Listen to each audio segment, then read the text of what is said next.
Thank you for joining us for this presentation of Basics Communication. The Communication VP or Chair position is very important to PTA. Without you, it is nearly impossible to ensure that PTA's message is shared wide and far and as consistently as possible. Before we get started, I have to let you know that, while much of what we discuss today is really important, there is so much more within the Communications Resource Guide. The presentation today will follow along with the guide, so this is an excellent time to go grab it. You can make notes and see the additional details that are included. This workshop is intended to give you the tools you need to have a successful tenure in the communications position. It will cover job-specific responsibilities of the position and related subcommittees, the nuts and bolts of communications, PTA-related contacts and resources. The Texas PTA bylaws template for local and council PTA bylaws will not contain any specific duties for the communications position. Specific duties for the communication position will be in the local or council PTA standing rules. Here are some examples of items that may appear in the standing rules. Identify and utilize technology applications applicable and relevant to the message and audience. Do this by analyzing campus/community demographics. Are they likely to have computers, smartphones, etc.? Or is a paper-based system best? Determine what the best method is to use to reach your school community.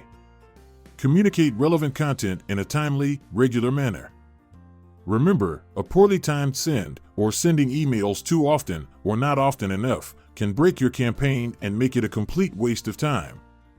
Keep website and/or social media posts current. This is incredibly important.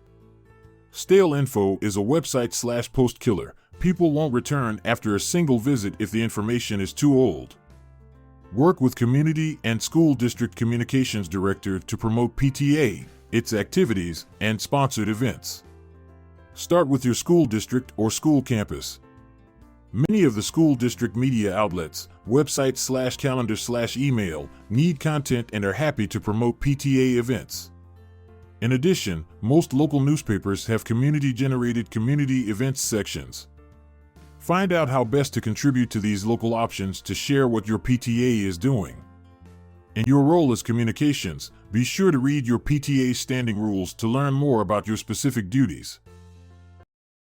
There are multiple ways the communications positions can be configured on your executive board. The structure on the left shows a standing committee chair for each of the major communications positions. Each of these chairs would serve as standing committee chairs on the executive board. The configuration on the right shows a single, overarching communications executive board position, vice president or chair, with subcommittee chairs to provide the specifics. Only the communications chair would serve on the board.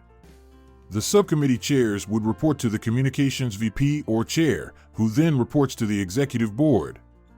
This structure has advantages if reaching a quorum has become a problem.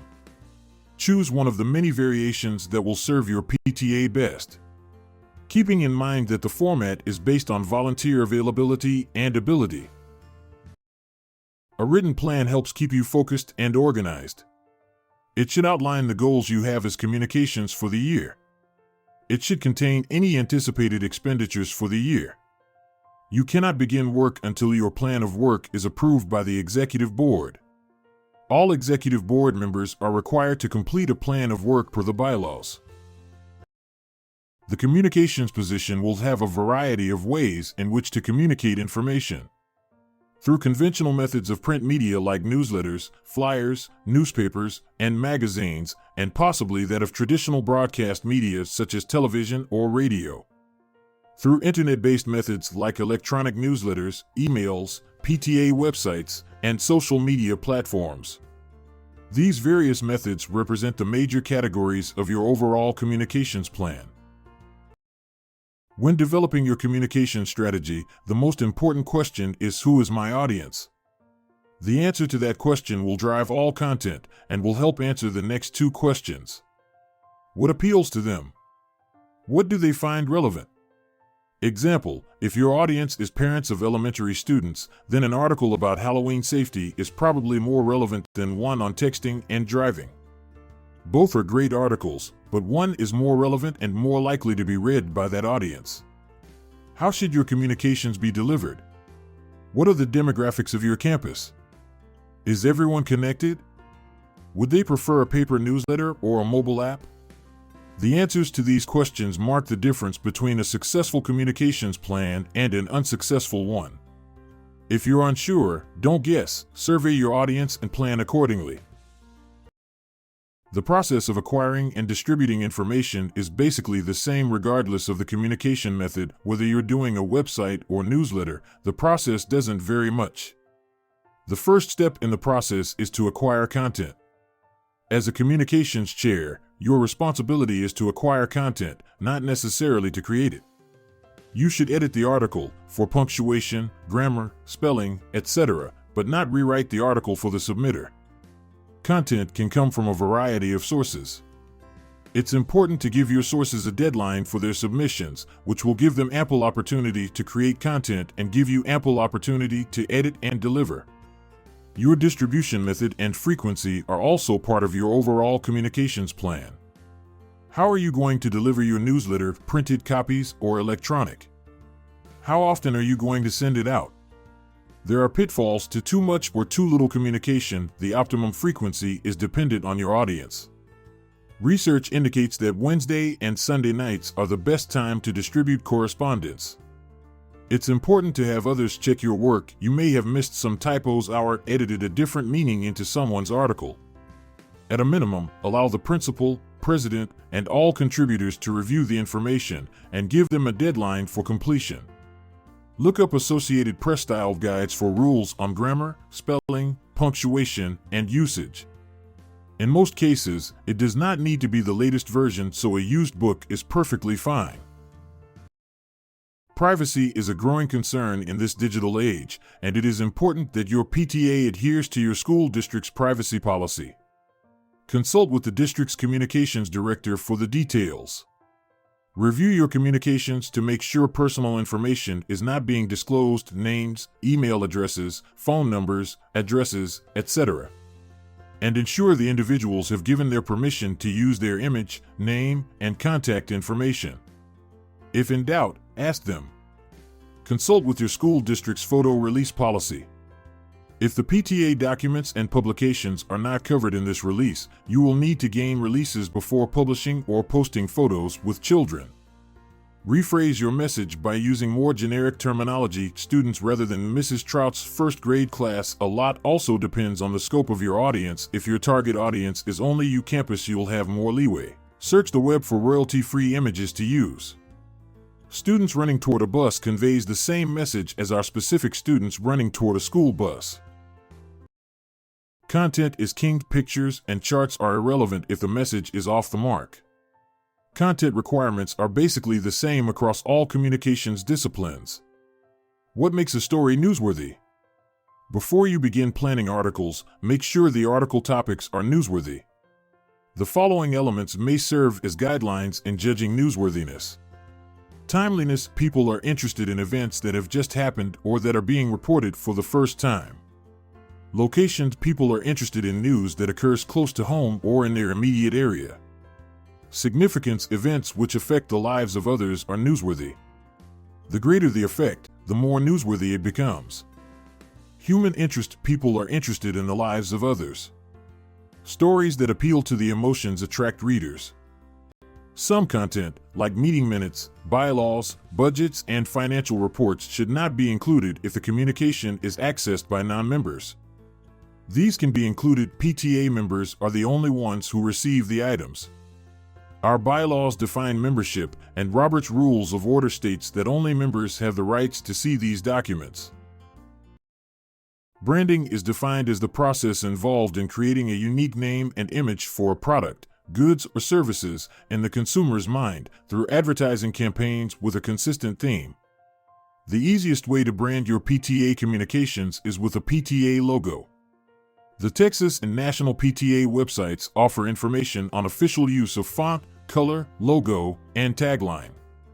These websites also have tools to help you create your PTA standard logo. Texas PTA offers a variety of turnkey branding options at txpta.org/the-future that are made to be used by you. Don't hesitate to incorporate these tools into your local PTA's messaging. Email can be a powerful mechanism to provide immediate information to a large audience. Typical usage includes distributing newsletters, link and slash or attachment, sending e-blasts, short, time-critical announcements. There are a variety of mass email/electronic newsletter applications available, including Constant Contact, MailChimp, and Emma. These companies charge a fee based on the number of email addresses in its contact list. There are also free utilities which provide similar functionality and ease of use. Try to avoid using personal email accounts to send mass mailings. It's not uncommon for an internet provider to suspend an account it suspects is sending spam, and sending emails to hundreds of recipients in a day triggers that suspicion. But if this method is your only option, make sure you blind copy all recipients in order to avoid disclosing everyone's email address. Newsletter types include traditional/print newsletter, the type of newsletter that goes home in a Tuesday folder or is available in the office. Hybrid newsletters are one step up the technology ladder in that they are created to be printed but are conferred to an electronic format and either posted on a website or attached to an email. E-newsletters are created, distributed, and reside online. They are typically created with a mass email or website editing tool. The advantages of this are no printing costs, along with all of the conventions of the internet, images, links, resources, etc. An example of this would be a headline with a link to the body of the article. One of the best things you can do for the visibility and accessibility of your website is to register a domain, your PTA name.org or .com. .org because your PTA is a nonprofit entity. .com because frankly not everyone will remember .org, plus you don't want anyone else registering the .com domain and posting decidedly non-PTA content. Domain registration typically is a low sum well worth paying. Have the domain registration belong to the PTA, not to the individual registering the domain. Many domain registrars provide free email forwarding as part of the domain purchase.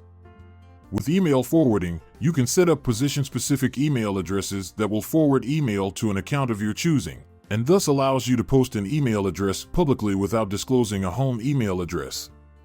When creating a website, you'll determine where in cyberspace your website will reside.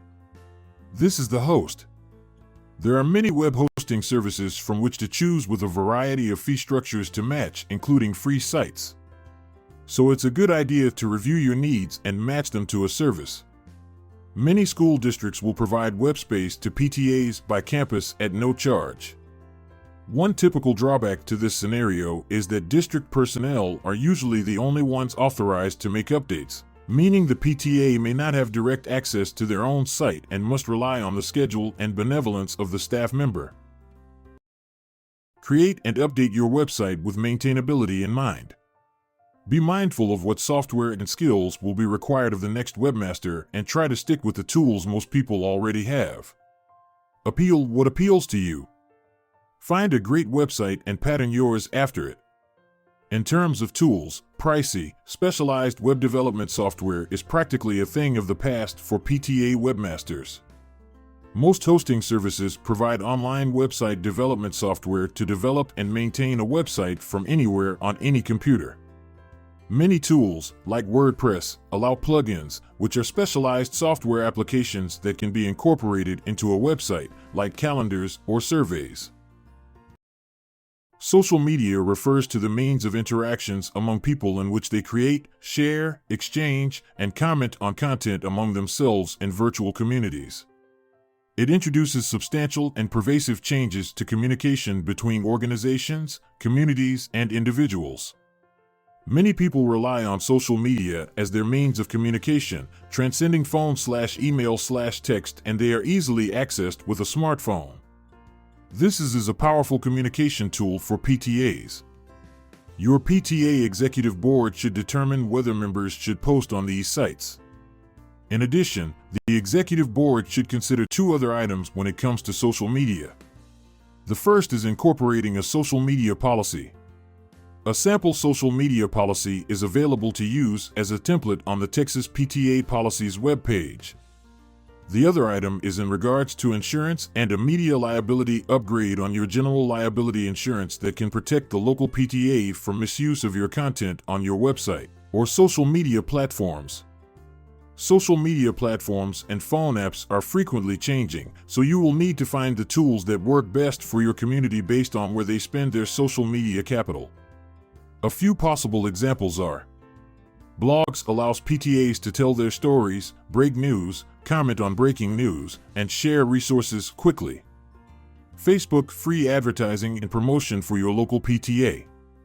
It allows you to share information with your members, it will enable you to start conversations on various topics, and it gives them the chance to share with their friends as well. X used primarily for sharing about a product, brand, or a program.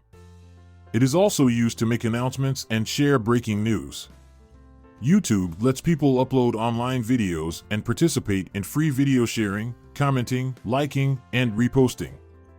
Instagram lets people upload online photos, much in the same way as YouTube is used for videos.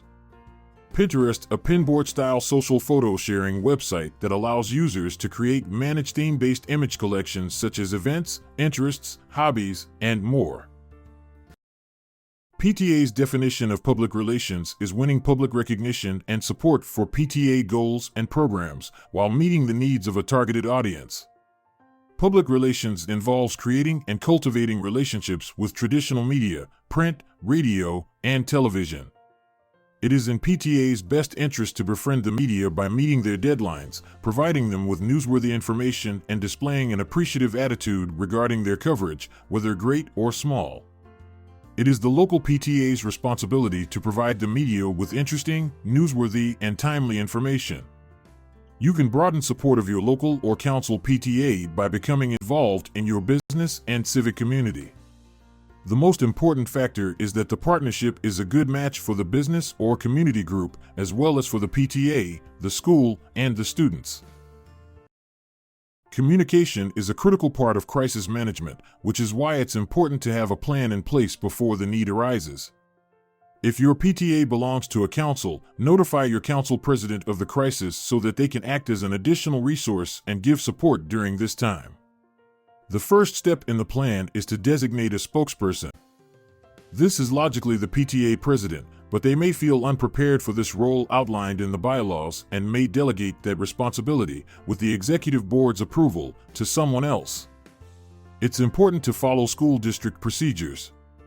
Consult with the district communications director at the first sign of a problem. They are skilled at speaking to a crisis, much more so than a volunteer. There's no shame in directing all communications to the communication director in a crisis, with their consent, better than making the situation worse. If the situation calls for a statement on behalf of the PTA, make sure membership has voted to take a position on the topic before speaking to it. Otherwise, the statement is personal and not reflective of the PTA. Texas PTA staff and volunteer leaders are here to answer any of your questions regarding your position. Our toll-free number is 1-800-TALK-PTA or email us directly. Thank you for attending Basics Communication. Our intent is for this training to be beneficial and to make your work in PTA easier and more enjoyable. If you have any questions in the future, please know that your field service representative and council leaders are always ready to help.